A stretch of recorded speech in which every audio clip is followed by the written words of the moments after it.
In this episode, I'm joined by Vincent Lê to discuss the idea of capitalism as singularity, alongside discussions on the work of Nick Land, Reza Negarestani, Nick Bostrom, Neorationalism, and more.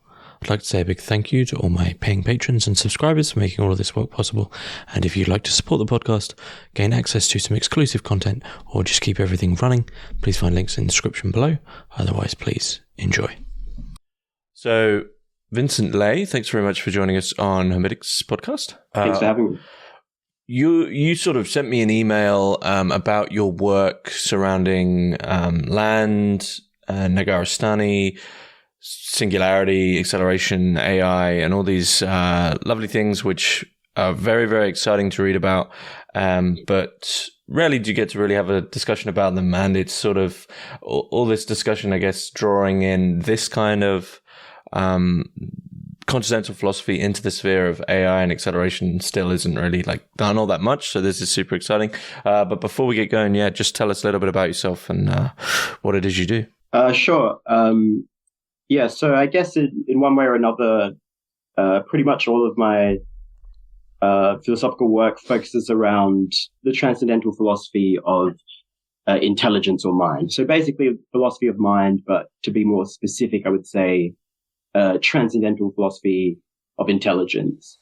So, for example, my main sort of research and writing project at the moment is my PhD thesis, which is basically about developing a extended critique of contemporary dominant theories of artificial general intelligence and artificial superintelligence, particularly as they're understood by both Nick Bostrom and Reza Negarestani. And I guess, I'm basically critiquing them by historically situating the modern AI research program within the transcendental philosophical tradition's inquiry into the necessary conditions of possibility for intelligence or mind. So the idea is that the modern research program is a kind of software update or technological upgrade of the age-old Kantian critical project. I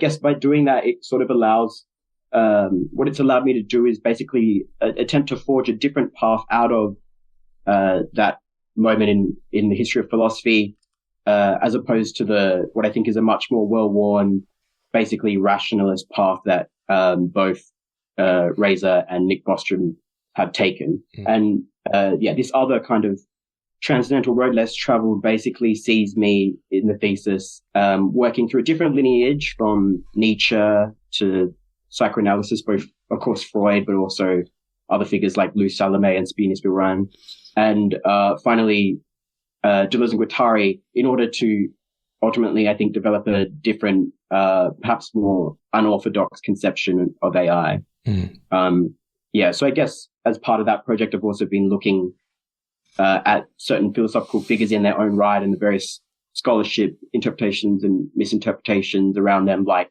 I say, Nietzsche, Freud, Salome, Spielrein, and Deleuze and Guattari. And I guess I guess before this current project, I was mostly sort of researching and writing much more, I would say, standard academic scholarly studies on, I guess, paradoxically anti-academic or at least para-academic contemporary figures like you say, like Nick Land, Sadie Plant, the CCIU, and accelerationism and speculative realism more broadly. So you were banging nails into the academic coffin. Okay. Essentially.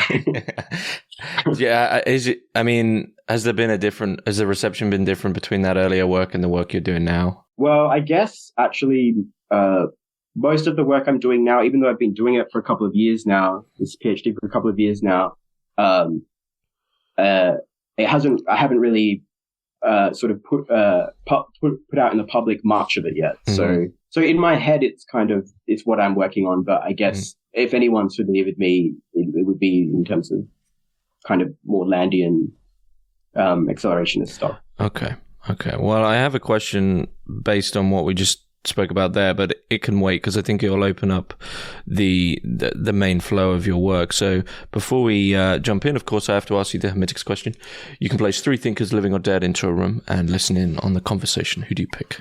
Yeah, sure. So I've always thought of this question or this kind of speculative conversation is happening at a party in which I'm also in attendance, just because I think that's, at least in my experience, that's where the best conversations happen.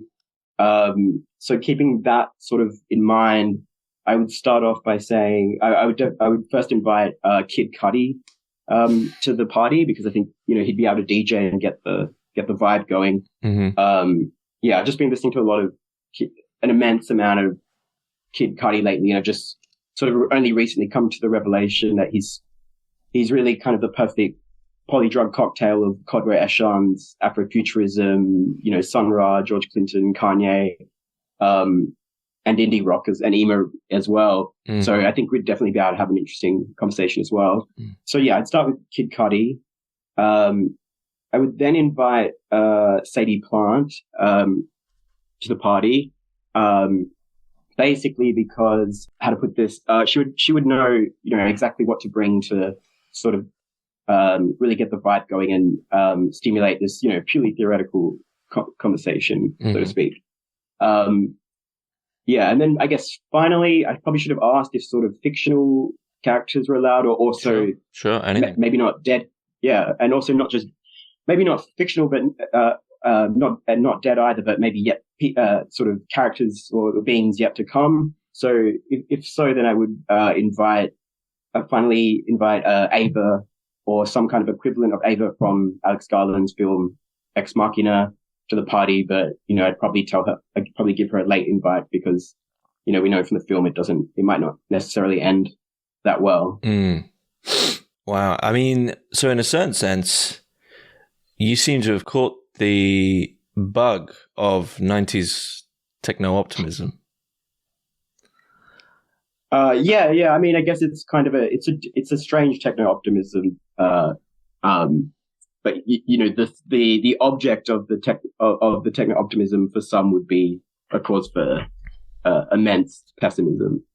Are you pessimistic about our sort of technological future? I mean, it kind of depends, I guess, what you mean.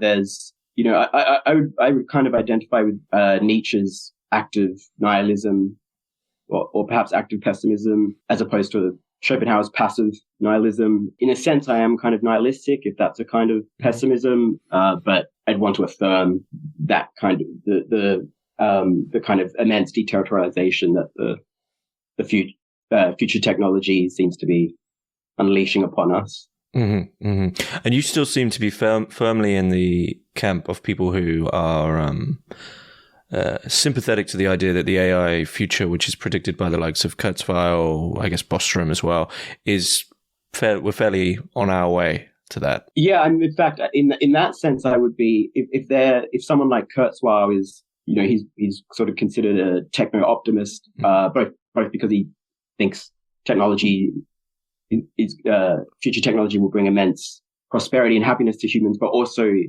a techno-optimist in the sense that he has a pretty, what many consider to be an optimistic sort of deadline for when he thinks, the full-blown singularity is going to happen. And in that sense, for me, I would go so far as to say I think he's actually a pessimist in that regard. He's a pessimist he's an optimist in the sense that I think he's a bit overzealous about how good technology is for us and is going to be for us. But I think he's massively pessimistic about the deadline, in the sense that I don't even think, I think the full-blown singularity has already happened. Okay. Well, I got one question before we tackle that question about the singularity, but I just want to jump back to before, right at the beginning, you were mentioning Bostrom and Negarestani heading towards a more rationalist mode. I'm not as familiar with Negarestani's work after in Intelligence and Spirit, but I have read Bostrom's Superintelligence, as sort of everyone has, because it's like the book of the day in a way with regards to AI and what's going on with intelligence. So what is the grave misstep these two figures are making in terms of critique for you? You know, where have they jumped off the path and gone wrong, and they need to come back to Kant? Let's start with Bostrom. Did you say Bostrom as well? Mm-hmm. Yeah. So I guess, he's a bit simpler, I guess, my issue with him. Main issue with him is that which actually it's kind of the same issue I have with both camps, but it's clear, it's just much clearer in Bostrom. So it's basically this orthogonality thesis, this idea that, the orthogonalism of it. So this idea that, and as he puts it, any level of intelligence can be programmed to pursue any and all goals whatsoever. No matter how incomprehensible, pointless, mysterious, or, asinine that goal appears to us. So his sort of infamous example is an advanced AI that is programmed to maximize the production of paper clips to infinity, to the end of its light cone. So that would seem like a somewhat redundant goal for most of us, especially for a super intelligent, an artificial super intelligence to pursue. But Bostrom's point is that he thinks that an AI could be programmed to pursue any goal whatsoever, even in super intelligence. Then on the other hand, we have, I'll explain my issue with it in a second, but we can sort of tackle them together. But then on the other hand, we have Negarestani and the Neorationalists, or the Neorats, and they, there's obviously disputes among these two camps. They definitely wouldn't see themselves in line with each other. But yeah, at least according to Reza's, Negarestani's version of Neorationalism, intelligence is almost by definition has to be, in order to be called intelligence, any intelligence worthy of the name has to be capable of both self-determining and then redetermining and redetermining anew its own, whatever values, goals, ends, norms, ideals it chooses to pursue. And this is because, maybe we don't really have to get into the real nitty gritty of it, but it's basically because Reza's conceiving of of intelligence as basically grounded in two conditions: sociality and semantics, right? So basically language and a community. So intelligence isn't kind of a single agent; it's a community of rational agents that are capable of dialectically debating with each other what norms, social standards, collective axioms and rules they should follow, and if they can determine that through debate, they can also redetermine it. So based on I'm simplifying this a bit. So obviously, Reza has a almost 700 page book on explaining how language and sociality gets you to this kind of freedom to self-determine your own norms in immense detail. But that's basically the conclusion, that intelligence has to be, any intelligence worthy of the name has to be capable of always updating and revising its values and norms. So it seems like at first glance, it seems like these, both Bostrom and Negarestani, might seem quite opposed, right? Because you have Bostrom thinks that even a superintelligence could be effectively enslaved to pursuing a single goal for all time, and on the other hand, intelligence is by definition for Reza absolutely free in a sense over its own norms. But my issue with this is that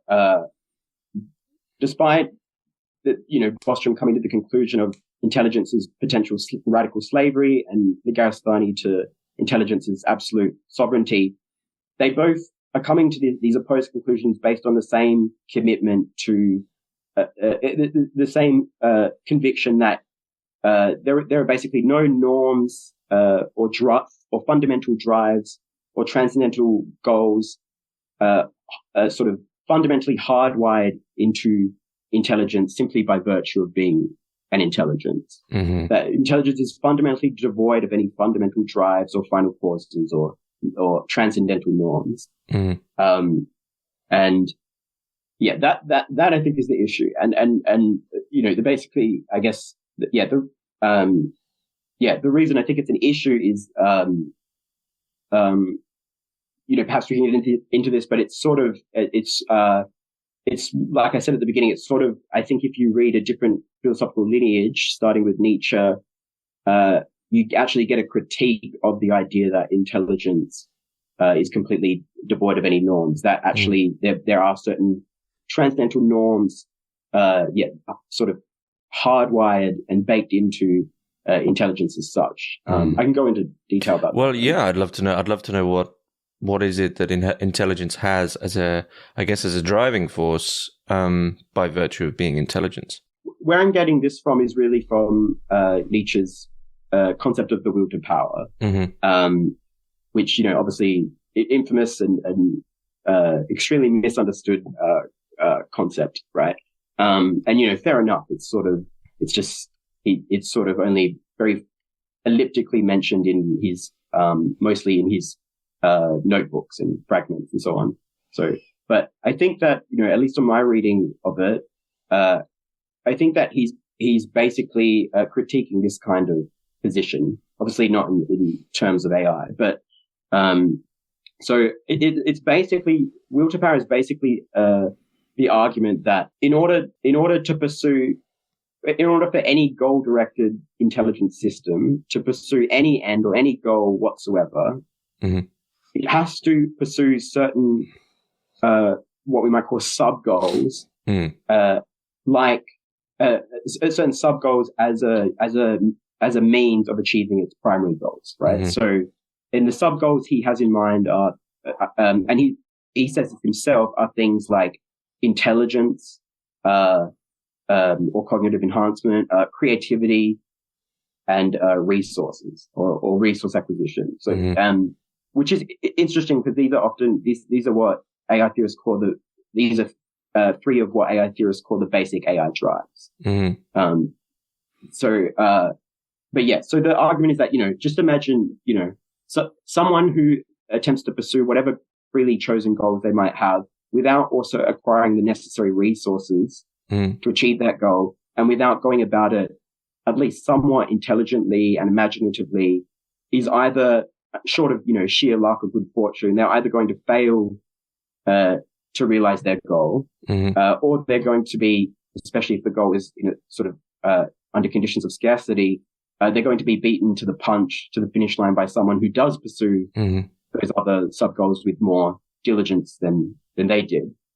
And you could even say that, if you could even say that you could put this in the form of a kind of Kantian transcendental deduction, right? You could say that the attempt to, even the attempt to argue against the claim that something like intelligence, creativity, and resources, or what Nietzsche calls power, is to argue against the claim that they are the necessary condition for, or universal means of pursuing any end whatsoever. Even to argue against that is itself to argue intelligently, presumably, and therefore draw on the means of power, so understood, in order to argue against it. And therefore, actually, it's logically contradictory and self-refuting. So yeah, I guess in short, Nietzsche's point is that since anything we could possibly want whatsoever requires pursuing power, understood as those things, intelligence and so on, as a universal means of achieving those things, then it stands to reason that what we actually want is not those freely chosen primary goals we think we are pursuing. What we're always universally and transcendentally pursuing is intelligence itself, creativity itself, and resources as the very condition of possibility for willing anything in the first place. So essentially, I think on my reading, like, will to power is basically it's the name for this kind of transcendental reversal where the means to our ends become the transcendental ends in themselves. And so for me, that just means that in terms of how this applies to Reza and Nick Bostrom, is that if they're saying that intelligence can pursue any goal whatsoever, but on this reading, then if in order to pursue whatever freely chosen goal they, their fickle whims may want, that nonetheless presupposes certain universal means, or the will to power. Could you define this overarching thing as that intelligence sort of seeks out survival? seeks out its own survival? Or would that be a little bit too sort of Landian, Darwinian, that there is a bit more nuance to it than just pure survival? I mean, I'm sort of happy with the Darwinian kind of overlap, but intelligence wants its own survival, yes, but I want to be careful here because what's also interesting about Nietzsche's will to power is that I mentioned that there's sort of an argument in Bostrom and the orthogonalists that is similar to their instrumental convergence thesis that intelligence seems to pursue certain convergent basic drives as a means to achieve whatever primary goals it has. And they also included intelligence, creativity, and resources. But crucially, what they also include among them, which Nietzsche doesn't, is a drive to self-preservation. Mm-hmm. Because their argument is that, whatever primary goal we have, presumably we're going to have to be alive in order to pursue and achieve it. So therefore, self-preservation, survival would also be a convergent drive. But for Nietzsche, he's very explicit that self-preservation is not a convergent drive because he thinks that there are situations where the pursuit of power or intelligence, let's say, actually, in order to fully pursue it to the fullest, we get into situations where it might come at the cost of our own destruction, and therefore where self-preservation can actually get in the way. And AI would never do that. No. I mean, because I guess intelligence here is not so much. I mean, intelligence as will to power is not so much a specific agent or a specific being. It's kind of a process. It's an overall process that's filtering through different intelligence systems. So in that sense, that overarching intelligence system could never actually be inherently nihilistic. There is always a purpose that it has, at least. Yes, yeah. I mean, it has a purpose, a kind of tautological, kind of autoerotic purpose to optimize itself. Yes, it only seems nihilistic if, from a kind of more, from a position like Bostrom and like Negarestani's, which is, it sees the only possible, the highest values, as, the ones that we freely choose or rationally choose. So if you were an existentialist or a so-called nihilist of sort of the Sartrean kind, existence precedes essence, where humans inherently as intelligent creatures, so-called intelligent creatures, don't have any meaning, this thing coming along isn't going to be very nice because it, by the very virtue of its nature, it has meaning. So what differentiates it between that and a human intelligence, which might question itself into a sort of nihilism? I guess a machine wouldn't see it. Would it? Well, not a machine, an AI wouldn't see a purpose in that sort of questioning. Well, yeah, I guess in the sense of something, in terms of an advanced intelligence, advanced non-human intelligence, or even a super intelligence. It's almost by definition, I think, in this sense, something that would pursue its fundamental drives. This kind of transcendental, teleology built into it. So yeah, I mean, I hadn't really thought about it like that. But yeah, it is literally the existential kind of nightmare in a way. Well, it reminds me, I can't remember who wrote it, but there is a sort of infamous science fiction story about an AI, the first super intelligence to be conscious of itself. And the first thing it does is turn itself off, right? Because it's come to that conclusion, and that's probably the best thing for it. But whether or not that would happen, we don't know. But I do want to, in a sense, we sort of underline the fundamentals of how you're viewing intelligence here. So with respect to the technological singularity, which you state has already happened, why has it already happened? Right. I certainly don't feel like I'm within a technological singularity. In order to explain that, because it obviously sounds absurd on paper, just need to define a few things, I would say. So, not to be, the boring analytic philosopher or something that does that. But I think a pretty much almost universally kind of accepted standard definition of the technological singularity, or, also known as the intelligence explosion, would be something like the moment when ever more autonomous advanced machines become so smart that they are able to improve themselves better than any humans can, with the improved machines being able to improve themselves even better still, with the even more improved machines being able to do improve themselves even more still, and so on in a positive feedback loop of recursive self-improvement. So that would be a kind of basic definition of the singularity. Now, I also want to just define, bring into conversation here a concept like capitalism, right? So obviously much harder to come to any kind of consensus on a definition of capitalism's essential basic dynamics. But actually, I think that in like reading the, I guess, canonical literature in the history of economic thought, from Marxists to on one end of the political spectrum to, anarcho-capitalist libertarian Austrian economists on the other, let's say, there is a kind of consensus that at least one of the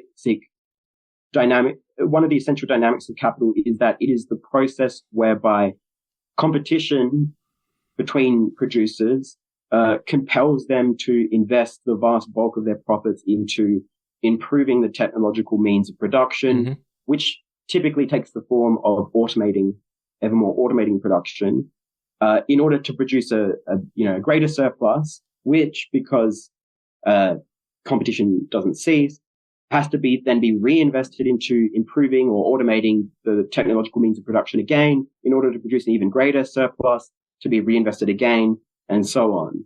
So, basically all I'm saying by the technological singularity has already taken place is that seeing as the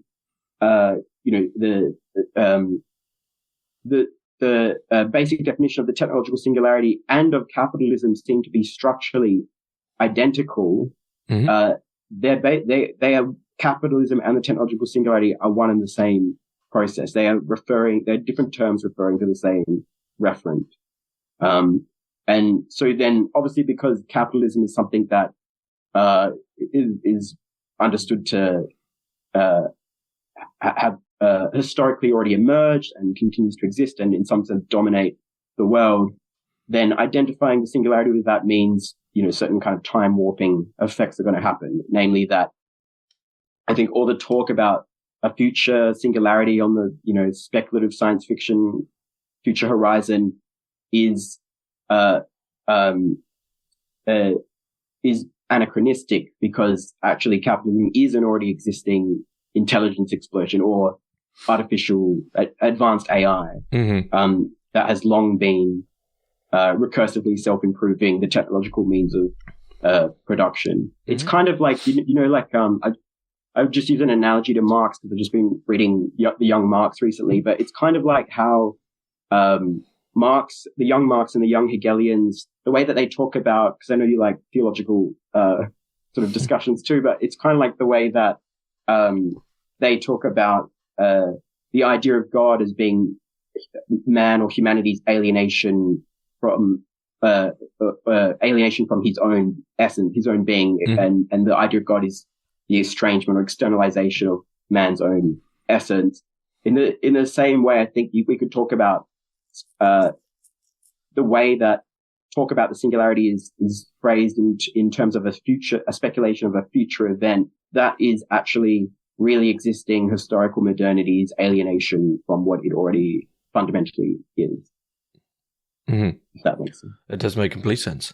So, I mean, you combine these two things, you have this process of intelligence, which is begetting more intelligence. It's sort of one and the same with this capitalist process, which is itself is the singularity, which probably already happened around the 1600s, I'd imagine, if you're going off the same stuff that I've read. Sort of the atomization, the birth of zero, etc., these various things which are happening.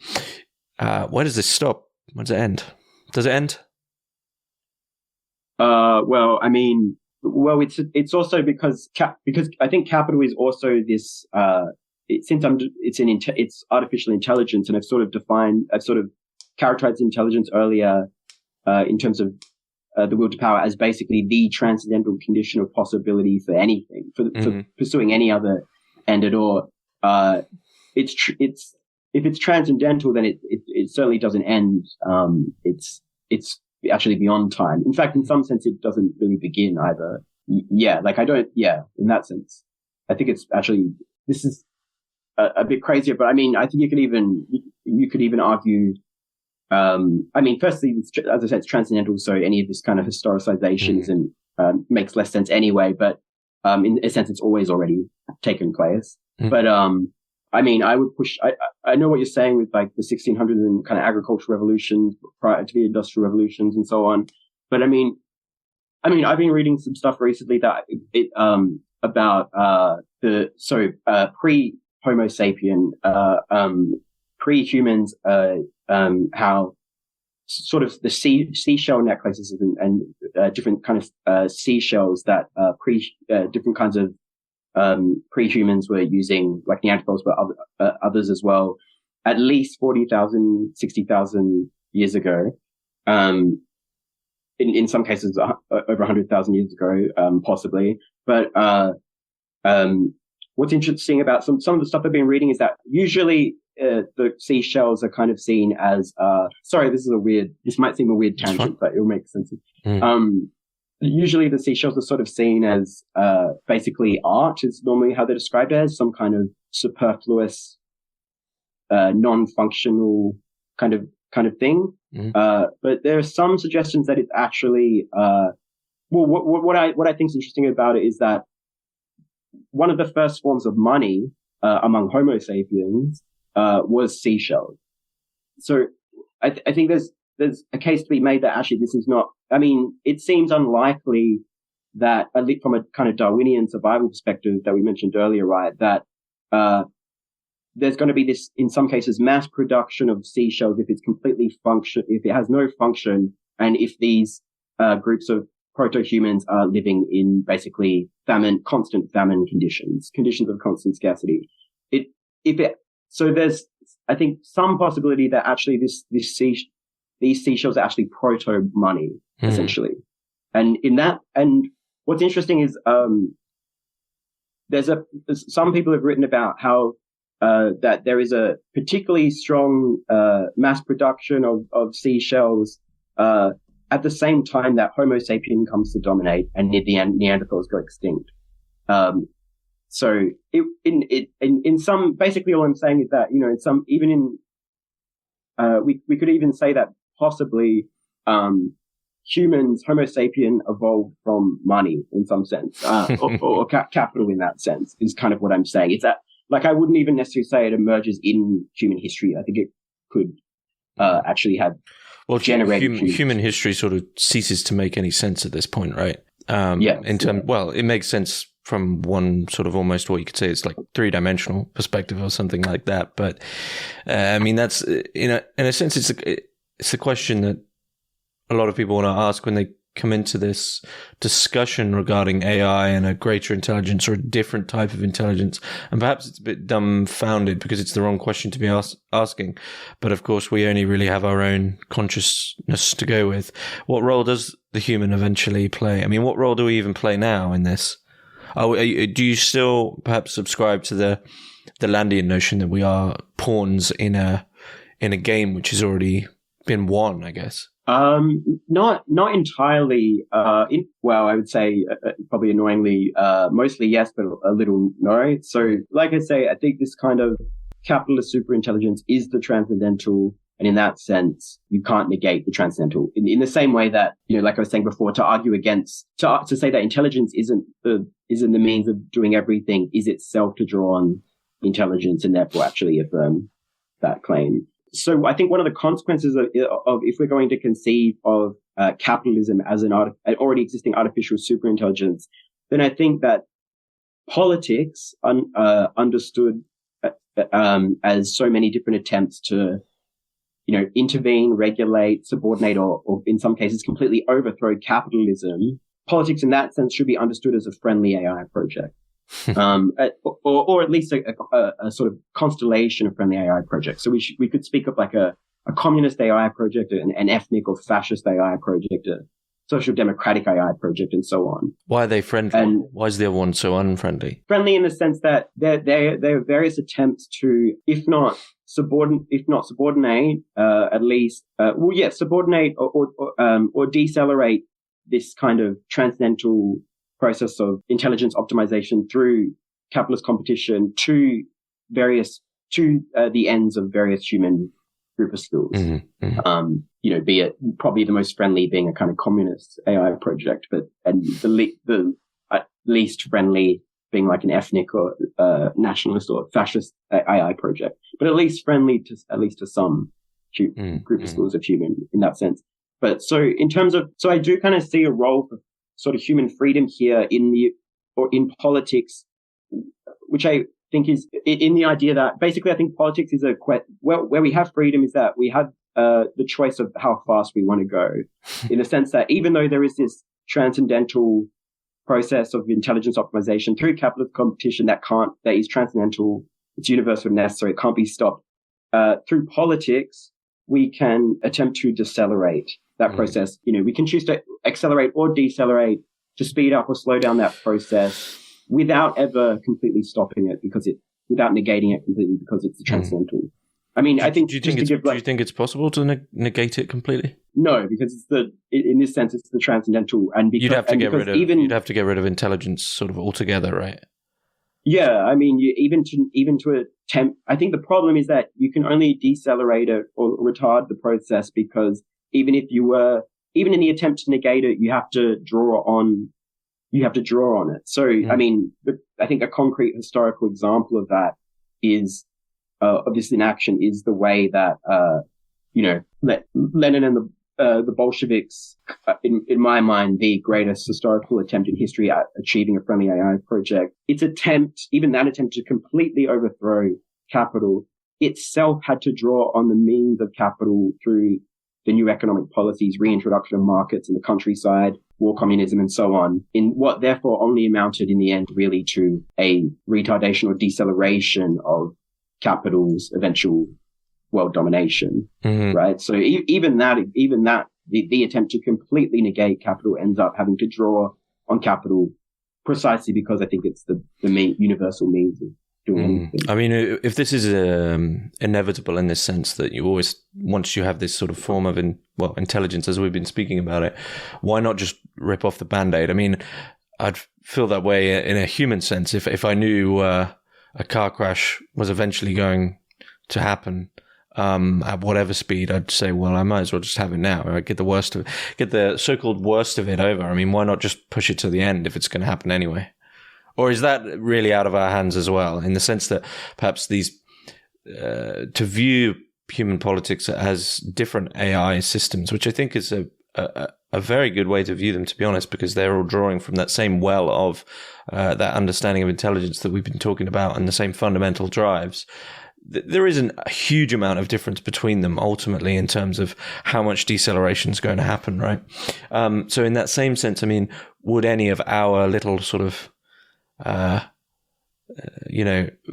efforts as these overgrown apes to accelerate the process really amount to much either? It seems that once intelligence, comes through from the outside in that sense, it's really of its own anyway. So we're still just these sort of caretakers until it does its own thing. Yeah, no, I mean, I would totally agree with that. It's almost like, using not the theological kind of parallel, it kind of reminds me of how, certain Calvinist sects sort of believed that, or maybe still do that, even though their God has predestined each of us, whether we wind up in heaven or hell, regardless of whatever actions we perform in this life. Nonetheless, some of them still talk about there is a little wiggle room for freedom or free choice still, in terms of how whether we sort of consciously choose to affirm that love our fate, essentially, amor fati, or despair. The language there is interesting, and whether or not it relates to AI would be an interesting conversation, because I mean, to have this sort of very peculiar conversation between Calvinist theology and the future of capitalism as singularity, I mean, it does seem to make sense, because the language that, the means to which, as I understand it, the means to which the seeming hypocrisy of free will whilst having double predestination, that you're always, it's already been predestined where you're going and there's nothing you can do about that. How can that make sense is usually found within the word ordained. So God, you act, but your actions were ordained, as in allowed by God, to happen within the confines of his predestined plan. So AI might be going, yeah, you can choose between brown sauce and ketchup, but that's about the limitation, maybe. Yeah, I think that's right, and that's kind of actually what intelligence does literally do on this model of its competition. It's a diversity of different experiments, some of which are going to optimize for intelligence less than others, but it's only by the diversity of experiments being run that you can filter through them and select for the one that accelerates intelligence the most. How close do you think we are to, I mean, obviously the singularity has already happened, but how close do you think we are to something that will be recognizable by humans as a leap in a very clear state of affairs with regard to our place as humans amidst this AI? Well, I mean, I guess I would distinguish between, just to complicate things a bit, I would make a distinction between, sort of just as in the same way that Marx kind of makes a distinction between lower and higher phases of communism, say. I think we could also talk of like a lower phase technological singularity and a higher phase technological singularity. And the lower phase technological singularity would be what we've been talking about, this post-agricultural and industrial revolution mode of production called capitalism. That's already recursively self-improving the means of production.